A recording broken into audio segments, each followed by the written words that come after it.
Yesus abadi, kepunyaanku, aku warisnya, ku ditebus, ciptaan baru, Roh Kudus. Ku berbahagia, yakin teguh, Yesus abadi, kepunyaanku, aku warisnya, ku ditebus, ciptaan baru, Roh Kudus. Aku bernyanyi bahagia, memuji Yesus selamanya. Aku bernyanyi bahagia, memuji Yesus selamanya.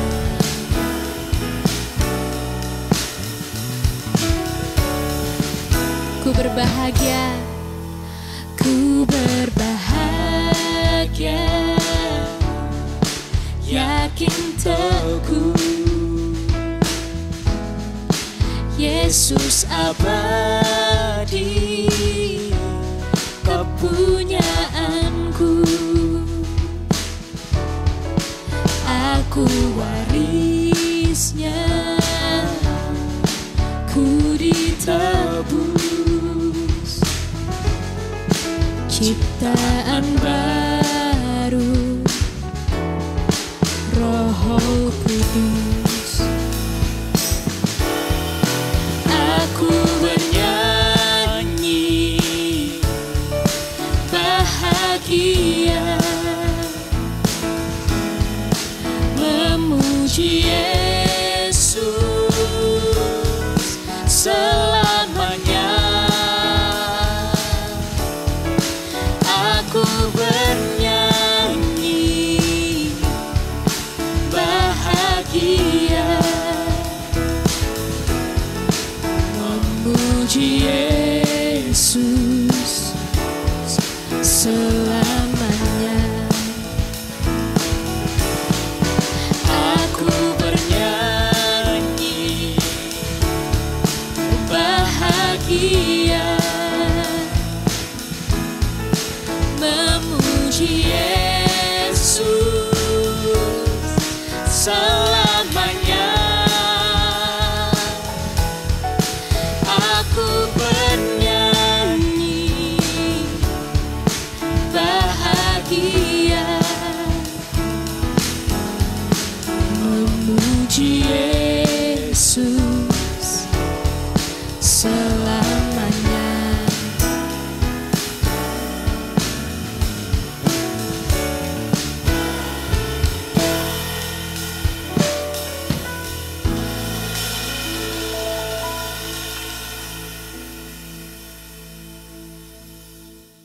Halo, selamat sore teman-teman RYC, apa kabarnya? Semoga baik-baik aja deh.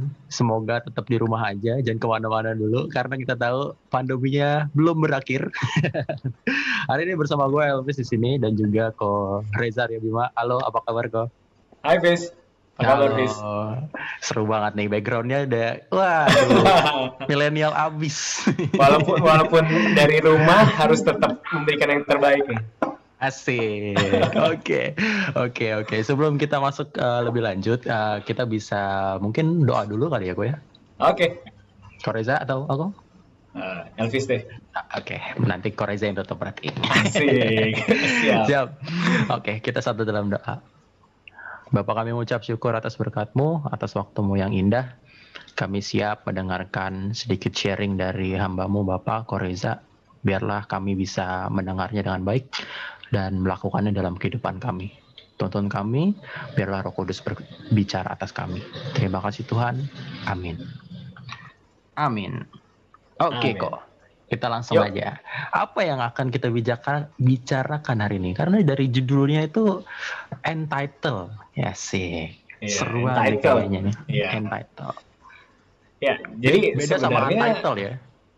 beda. Apalagi Beda. subtitle juga beda. Beda. Oke.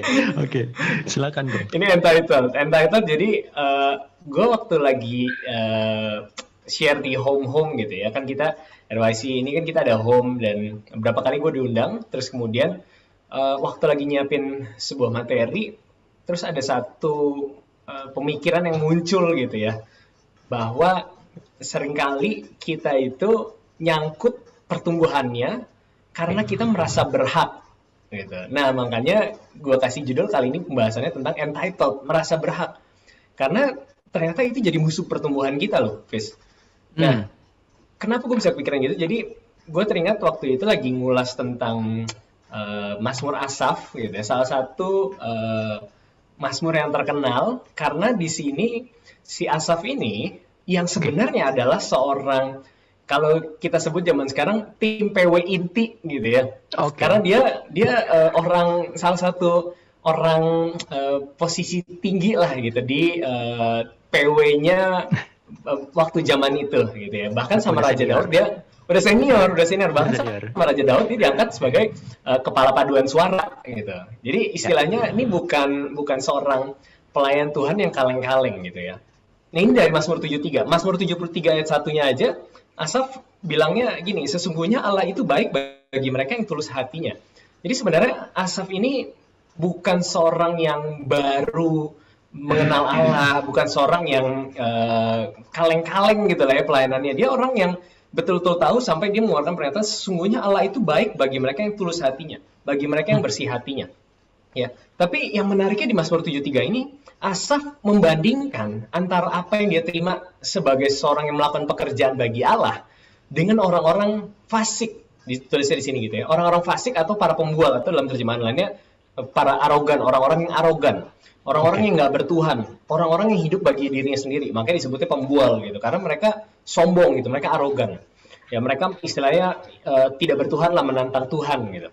Nah, tapi yang menariknya adalah dalam pengamatannya Asaf, orang-orang jahat dan sombong ini orang-orang yang hidupnya sejahtera gitu ya, orang-orang yang sehat dan gemuk gitu, orang-orang yang tidak mengalami kesusahan, nggak kena masalah, bahkan harta bendanya bertambah terus dan mereka senang selamanya.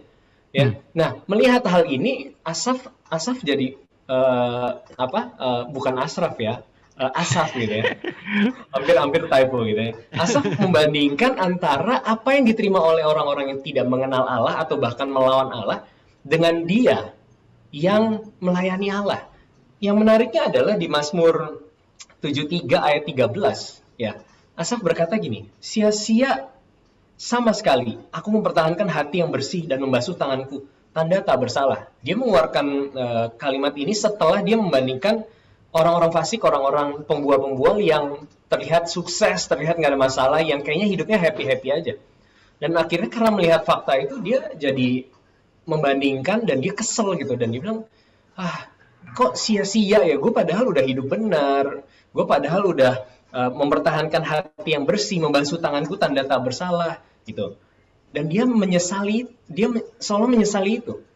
Seolah-olah dia mau bilang bahwa harusnya aku juga dapat hal yang sama dengan orang-orang fasik itu, atau bahkan lebih. Harusnya aku berhak dong Tuhan atas berkat yang juga dinikmati atau didapatkan oleh orang-orang fasik dan pembual itu. Ya, banyak dari kita yang sebenarnya kayak gini, Fis. Ya, kita mikir bahwa Tuhan, aku kan udah aktif, aku bergereja gitu. Aku harusnya mendapatkan kebaikan-kebaikan dan berkat-Mu dong. Aku harusnya mendapatkan hal-hal yang baik dari Engkau dong Tuhan. Gitu kan. Aku udah melakukan semuanya, aku udah mengikuti apa yang Kau mau, tapi kok aku tidak mendapatkan apa yang teman-temanku di sosial media dapatkan gitu. Mereka bisa liburan-liburan, mereka bisa tengah pandemi mereka bisa beli mobil baru, tengah pandemi mereka bisa jalan-jalan santai aja. Kok gue nggak dapet gitu. Nah ini yang gue maksud dengan merasa berhak adalah musuh dari pertumbuhan kita. Karena kita jadi menuntut Allah, kita jadi membanding-bandingkan, kita jadi merasa Allah itu tidak adil. Gitu. Kita jadi merasa bahwa harusnya aku dapat nih, harusnya ini bagianku loh Tuhan, harusnya aku mendapatkan yang baik nih, tapi kok enggak gitu. Nah, menarik kalau kita bandingkan sama Yusuf. Ya, nanti kita balik lagi ke Asaf gitu ya.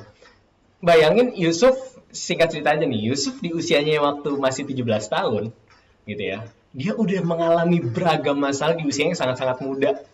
Gitu. Ini kan mungkin audiensnya RYC On Air juga ada yang usia 17-an tahun gitu ya. Lu bayangin di usia 17 tahun yang dialami Yusuf, ditolak sama saudara-saudaranya ya, hampir mau dibunuh tapi nggak jadi, tapi akhirnya dijual sebagai budak ya. Dan istilahnya nih, kalau usia 17 tahun, 17 plus gitu kan, itu kan biasa usia-usia di mana wah, gue mau memandang masa depan yang cerah, gilang gemilang, penuh harapan gitu. Tapi yang dialami oleh Yusuf adalah ditolak sama saudara-saudaranya, dan dia seolah-olah nggak punya masa depan karena dijual sebagai budak. Nggak ada hak lagi kan, sebagai budak nggak ada hak gitu. Dia mengalami beragam ketidaknyamanan, dia mengalami hal-hal yang tidak enak di saat usia masih sangat muda. Haknya dirampas, masa depannya dirampas istilahnya gitu kan. Dan jangan lupa setelah itu dia difitnah ya, habis itu dia masukin penjara ya, istilahnya udah jatuh tertimba tangga kalau bahasanya bahasa zaman gue, nggak tahu kalau sekarang mungkin udah beda lagi gitu ya. Udah jatuh iya, istilah udah jadi budak, difitnah ya, kan kata orang-orang fitnah lebih kejam daripada pembunuhan gitu ya. Difitnah dan masukin penjara, istilahnya udah no hope, udah nggak ada harapan lagi gitu. Coba kalau misalnya seandainya Yusuf mengalami semua hal itu ya, dan dia merasa berhak atas kehidupan yang lebih baik, dia merasa berhak atas masa depan yang lebih baik gitu ya, mungkin jalur ceritanya akan beda, Fis. Ya, mungkin jalur ceritanya mungkin tidak akan tertulis gitu. Mungkin kalau misalkan Yusuf merasa berhak, Yusuf akan komplain di sosial media, buat ceritanya viral gitu ya, ngeluh-ngeluh di status-status sosial media dan bilang, aduh, kenapa hidup gue gini banget sih gitu, dan beragam komplain-komplain yang dilakukan anak-anak muda misalkan. Tapi 17 tahun dia harus ngalamin begitu banyak masalah, dan harapannya bebas dari penjara ya, waktu itu sama si juru minum, ternyata kan si juru minum ini akhirnya melupakan Yusuf gitu. Di ghosting zaman sekarang ya, di ghosting. Di ghostingnya nggak tanggung-tanggung, Fis. Di ghostingnya cukup lama. Berapa lama? 2 tahun di ghosting. Jadi selama 2 tahun, si juru minuman ini melupakan bahwa Yusuf pernah membantu dia. Gitu. Dan akhirnya selama 2 tahun, Yusuf stay di penjara. Dan dari kisah Yusuf gitu ya, gue melihat kalau dia merasa berhak atas kehidupan yang lebih baik, dia merasa berhak atas masa depan yang lebih baik gitu ya, mungkin jalur ceritanya akan berbeda. Mungkin gitu ya. Karena dia merasa harusnya saya dapat kehidupan yang lebih baik, harusnya saya mendapatkan masa depan yang lebih baik nih, harusnya gitu. Mungkin alternatif ceritanya Yusuf akan bunuh diri saat di penjara misalkan, bisa aja. Atau misalkan dia melukai dirinya waktu di sumur itu misalkan, bisa aja gitu ya. Atau dia kabur, lari, berontak dan sebagainya, bisa aja. Tapi tahu nggak apa yang Yusuf lakukan yang membuat dia jadi sangat keren? Dalam kondisi terpuruknya, udah jatuh tertimba tangga itu, dia masih melakukan bagiannya dengan sangat excellent dan bertanggung jawab. Buktinya apa? Waktu di rumah Potifar, dia dipercayakan sebagai orang kedua lah yang berkuasa atas segala miliknya Potifar. Lanjut lagi, waktu di penjara, ya dia dipercayakan sama kepala penjara untuk bertanggung jawab atas semua tahanan dan ya istilahnya administrasi penjara lah mungkin gitu ya. Apa yang terjadi di penjara, mungkin posting konten penjara, itu juga Yusuf yang ngerjain misalnya gitu ya. Dia dapat kepercayaan yang luar biasa. Dan jangan lupa, waktu sama Firaun, dia juga jadi orang kedua. Buktinya kan Firaun memberikan dia kereta kedua gitu ya. Dan dia bilang, suaramu adalah suaraku juga. Gitu. Ya, jadi, walaupun Yusuf mengalami masalah, tekanan hidup, hal-hal yang istilahnya membuat dia kehilangan harapan, kehilangan masa depan. Tapi Yusuf memilih untuk menjalankan bagiannya dengan sangat baik. Dia tidak menuntut Tuhan untuk kehidupan yang lebih baik. Dia tidak menuntut Tuhan untuk memberikan dia hal-hal yang lebih baik.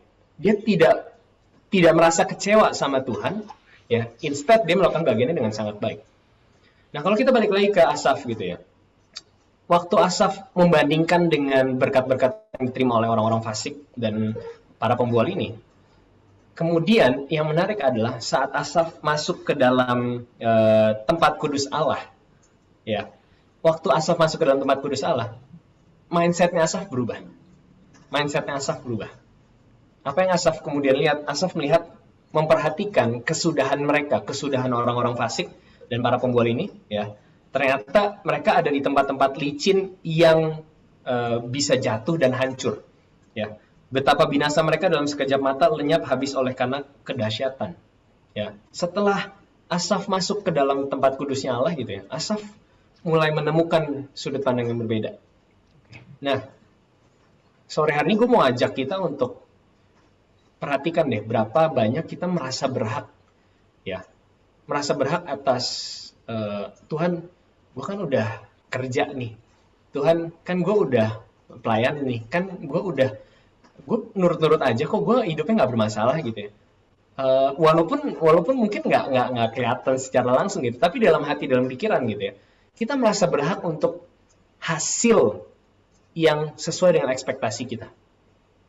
Misalnya, ini kan saya udah bangun usaha, udah sesuai semua nih, pajaknya dibayar sesuai, gaji karyawan juga sesuai, semua sesuai gitu ya. Harusnya gitu ya, nanti hasil keuntungannya aku bisa pakai dong.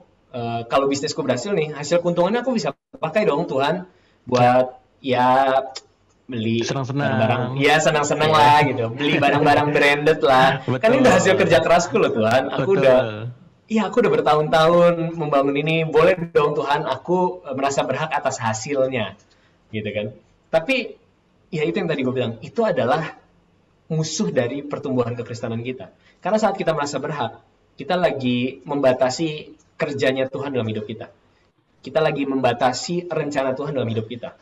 What if kalau misalnya Tuhan bilang, ini keuntungan bisnis kamu atau hasil dari investasi kamu kasih ke si A karena dia lagi membutuhkan di saat pandemi seperti ini. Gitu. Kalau kita merasa berhak, ya kita akan responnya, ya udah deh sebagian, atau misalkan hitung-hitungan atau mikir, ya gimana sih rasanya nggak nyaman. Gitu. Kalaupun ngasihnya pun dengan bersungut-sungut gitu ya, kalau bahasa Alkitab, ngasihnya dengan bersungut-sungut. Padahal Tuhan mau hasil dari investasi, hasil dari usaha kita itu untuk seseorang yang Tuhan mau kita bantu. Gitu.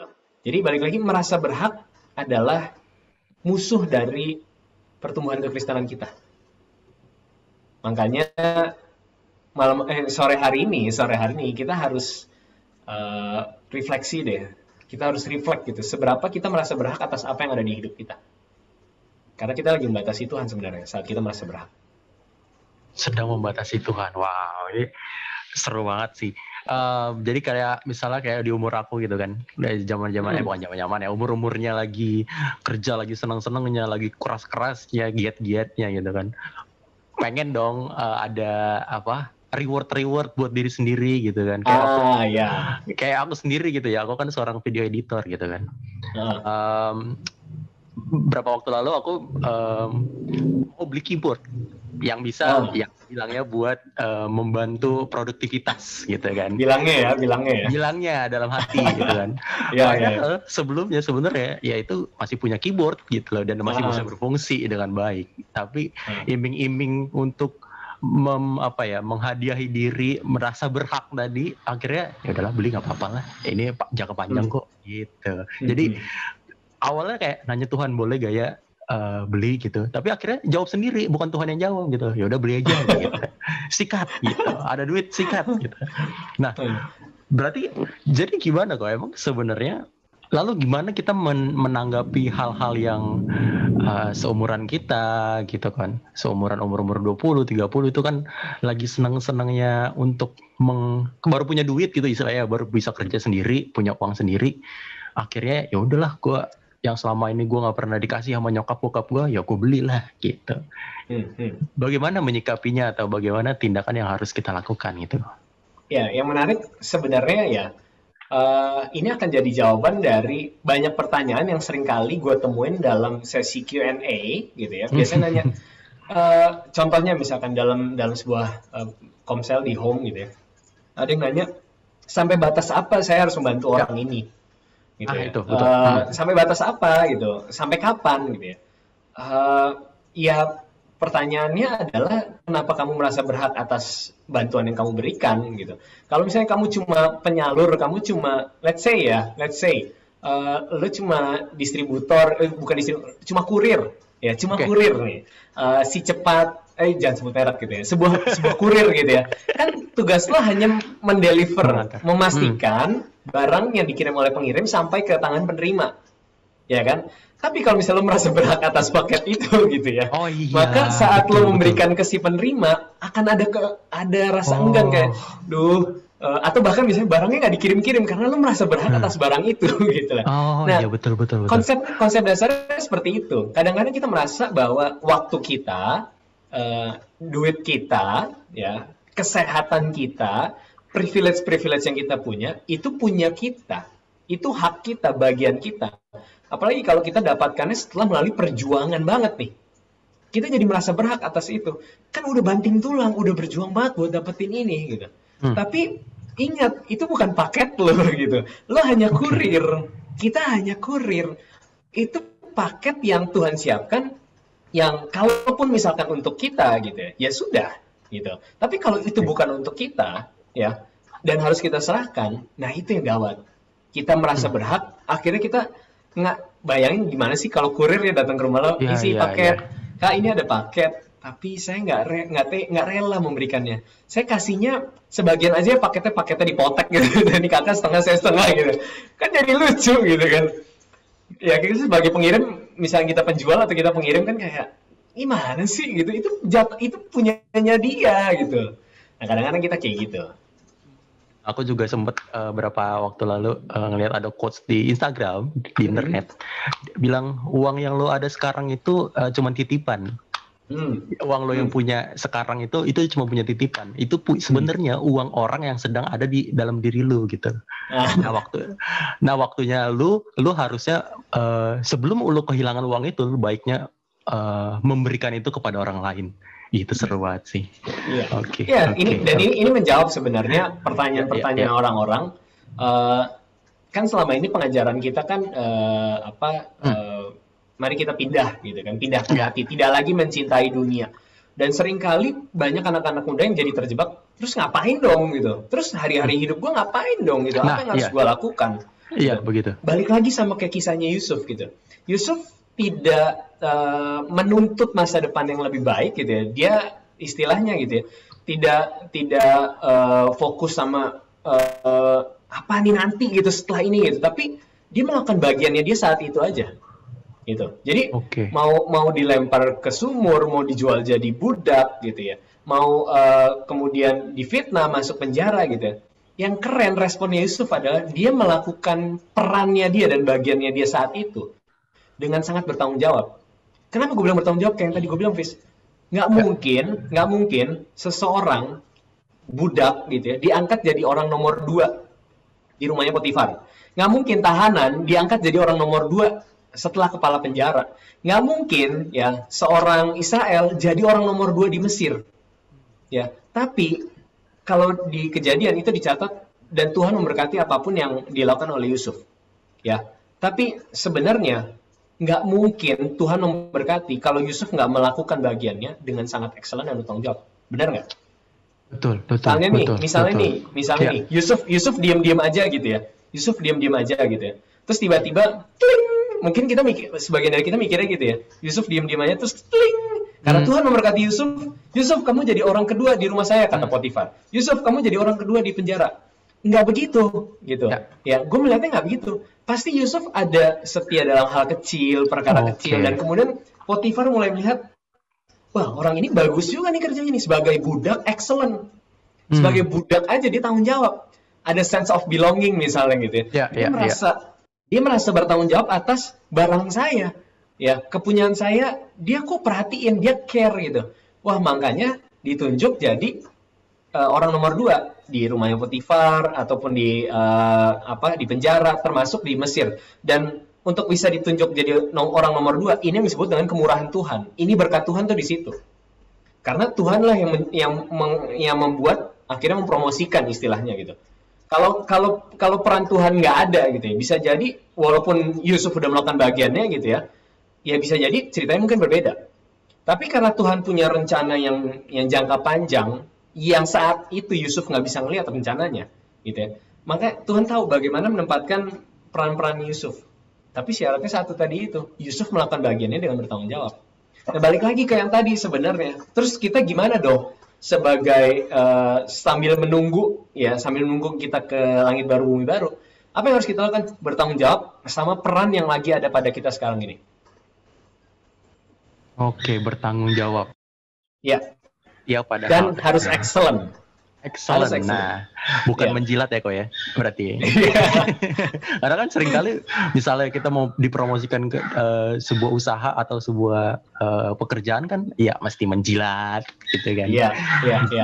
Tapi kita harus lakukan itu dengan jujur, dengan excellent, setiap pada hal kecil. Oke, menarik sekali. Tadi Koreza sempat ada mention tentang investasi, ya kan? Ada contohnya tuh investasi di awal-awal. Jadi kita tahu kan kalau investasi itu, aku sih juga baru belajar sih, masuk ke ya kecil-kecil aja lah, saham, reksadana itu juga uang kecil, masih belajar. Nah, kita kan dari situ kita berharap untuk mendapatkan namanya investasi kan maunya setelah kita menaruh sesuatu, kita mendapat reward sesuatu gitu. Nah, berarti jangan-jangan orang Kristen nggak boleh investasi dong? Nah, pertanyaannya bagus nih. Karena ini seringkali juga jadi hal yang membingungkan gitu ya.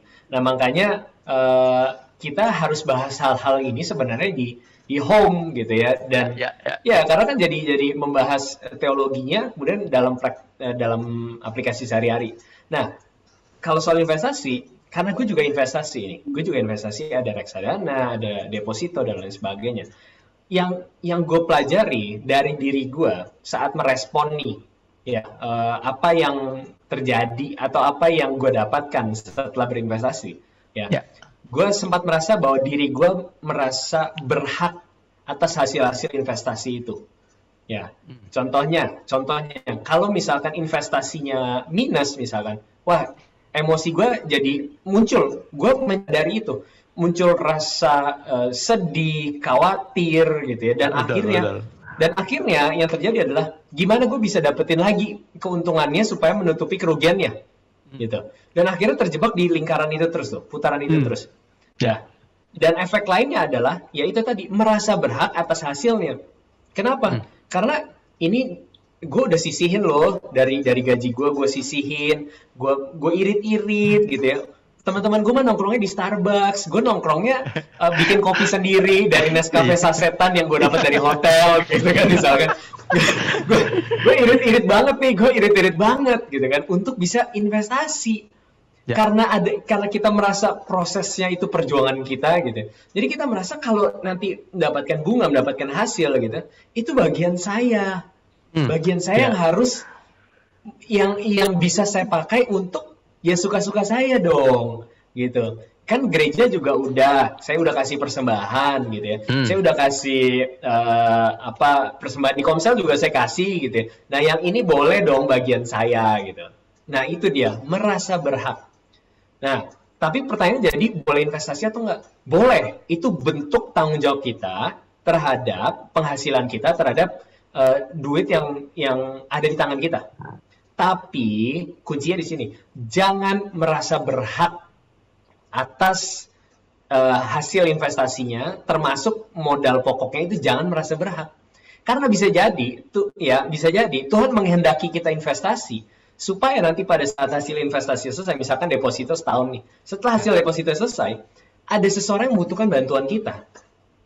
Gitu. Atau misalkan keluarga kita butuh karena ada ibu yang sakit atau adik yang sakit dan akhirnya kepakai gitu untuk itu. Jadi memang Tuhan berikan kita hikmat untuk mengelola uang kita dengan bijaksana, tapi untuk apa? Ya terserah Tuhan. Tuhan mau pakai buat apa?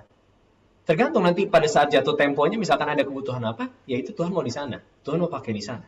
Tapi kalau kita merasa berhak, ya outcome-nya, efeknya, ya salah satunya juga membuat kita jadi sangat-sangat pelit.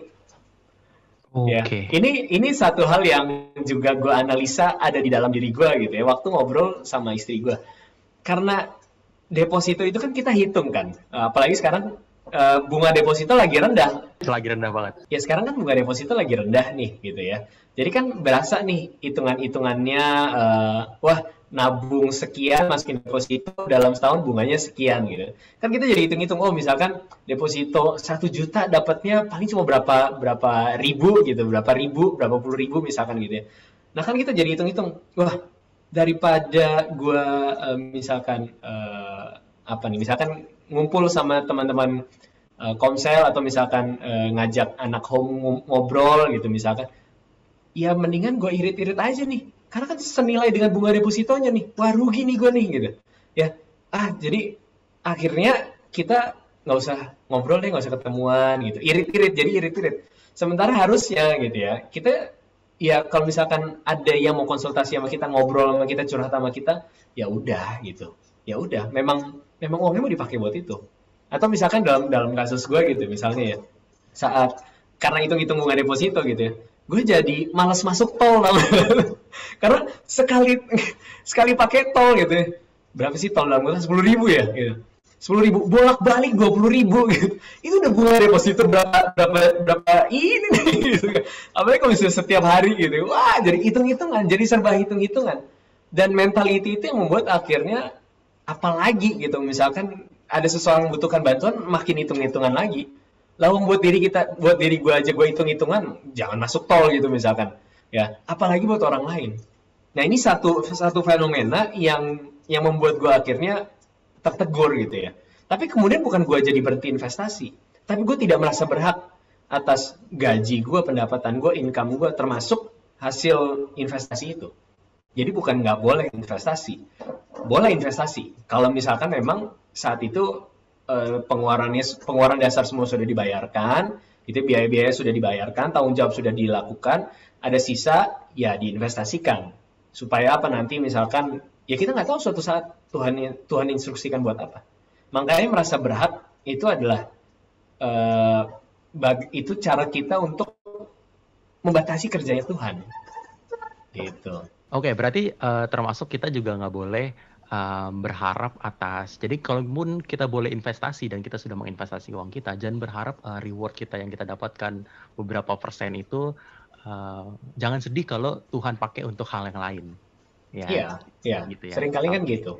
Merasa berhak itu jadi akhirnya membuat kita bersungut-sungut kalau ya dipakai duitnya. Ya, betul. Udah nungguin berapa lama gitu. Ya, itu yang akhirnya merusak kedamaian kita kan gitu. Nah, itu sebenarnya indikator bahwa kita lagi merasa berhak atas sesuatu.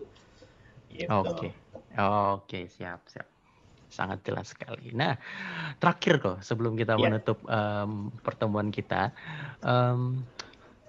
bagaimana caranya kita anak muda, orang Kristen pula, merasa tidak berhak itu tadi? Gimana? Tips and trick. Karena tadi di awal kita berangkat dari ceritanya Asaf dan Yusuf, gitu ya. Jadi kita juga akan belajar dari apa sih yang mereka alami kemudian yang membuat kita bisa belajar dari kejadian mereka. Gitu. Kalau Asaf di Mazmur 73 ayat 17 ya, dia bilang sampai aku masuk ke dalam tempat kudus Allah. Ya, kata kuncinya ini. Ya, saat Asaf masuk ke dalam tempat kudus Allah, dia mendapatkan perspektifnya Allah. Ya, dia mendapatkan sudut pandangnya Allah. Waktu dia belum masuk ke tempat kudusnya Allah, dia masih menganggap bahwa apa yang dialami oleh orang-orang fasik, para arogan itu, para pembual itu sesuatu yang menimbulkan sirik, iri hati ke dia. Dia jadi merasa membandingkan dan dia melihat hidupnya merana kok hidup gue jadi merana ya, hidup gue kurang gitu, hidup gue nggak nyaman gitu. Tapi saat dia masuk ke tempat kudus Allah, dia jadi ganti perspektif, jadi sudut pandangnya Allah. Inilah penting kenapa kita harus stay connected terus gitu. Itulah penting kenapa kita harus terus punya waktu yang intim gitu ya. Waktu saat teduh bersama Tuhan itu penting supaya kita menjaga perspektif kita selalu dari sudut pandangnya Allah. Saat kita masuk ke tempat kudus Allah gitu, Tuhan akan memberikan kita hikmat, Tuhan akan menenangkan jiwa kita, membuat kita melihat dari sudut pandangnya Tuhan. Walaupun nih misalkan kita lagi at the lowest point of our life, walaupun kita lagi di masa-masa yang sangat berat gitu ya, masa-masa yang pandemi gini, mungkin ada orang-orang kehilangan pekerjaan, udah berbulan-bulan gak dapat kerjaan gitu ya. Tapi saat masuk ke tempat kudus Allah, saat kita bersekutu bersama Bapa gitu ya, kita akan ditenangkan jiwanya. Kita akan melihat segala sesuatu dari sudut pandangnya Allah. Begitupun juga yang jadi kunci suksesnya Yusuf sebenarnya.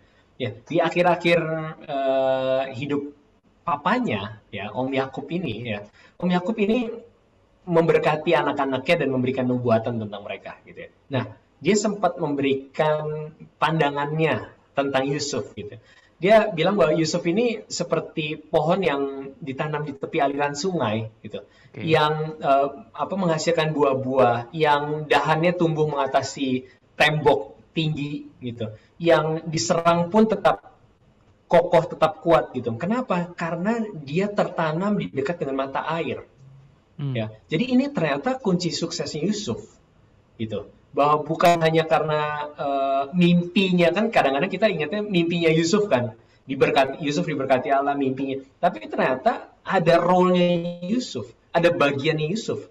Bagian Yusuf itu yang dinyatakan oleh si papanya ini, bahwa Yusuf ini tertanam di mata air, jadi di dekat mata air. Jadi dari dua cerita ini pada dasarnya sama, ya. Kalau kita mau melepaskan rasa berhak kita akan sesuatu, ya, terus bangun hubungan yang kuat dengan Bapa, terus bangun hubungan yang kuat dengan Tuhan.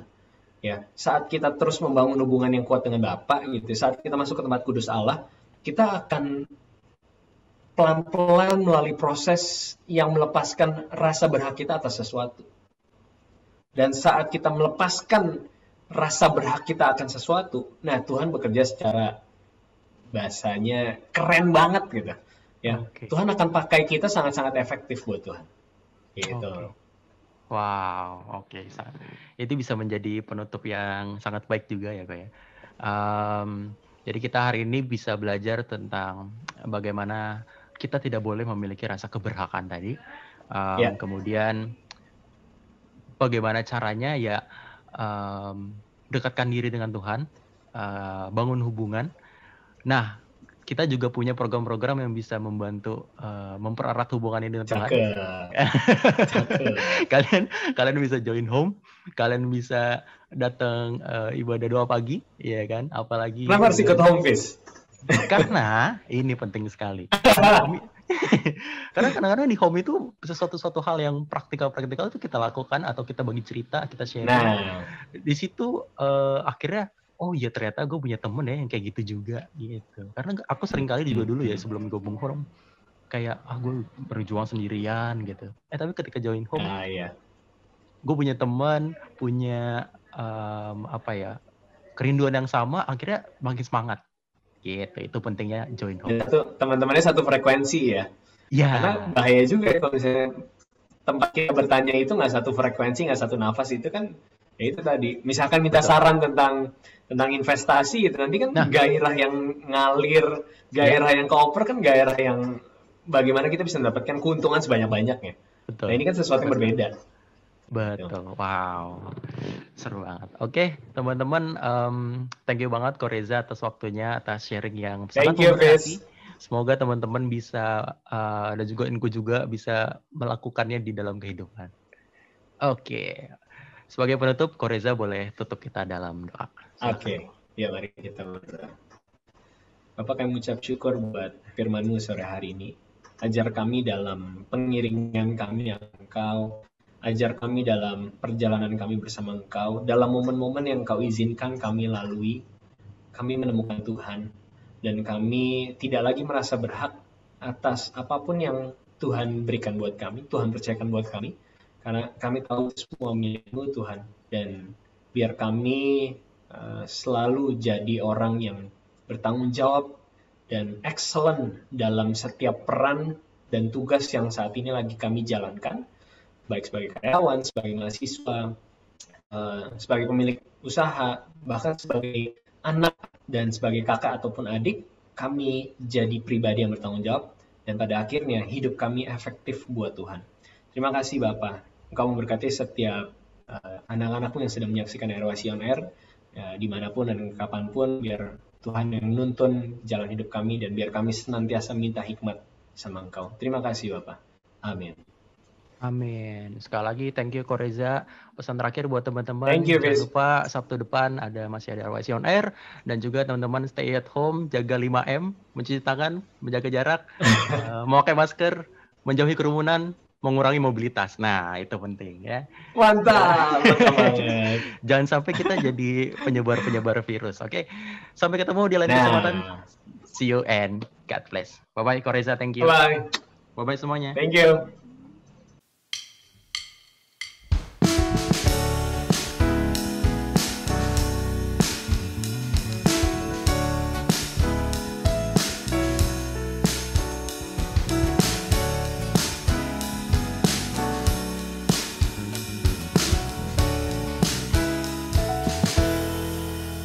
Ku berbahagia,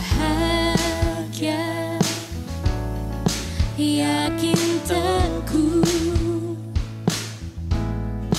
Yesus abadi, kepunyaanku. Aku warisnya, ku ditebus, ciptaan baru, Roh Kudus. Ku berbahagia, yakin teguh, Yesus abadi, kepunyaanku. Aku warisnya, ku ditebus, ciptaan baru, Roh Kudus. Aku bernyanyi bahagia, memuji Yesus selamanya. Aku bernyanyi bahagia, memuji Yesus selamanya.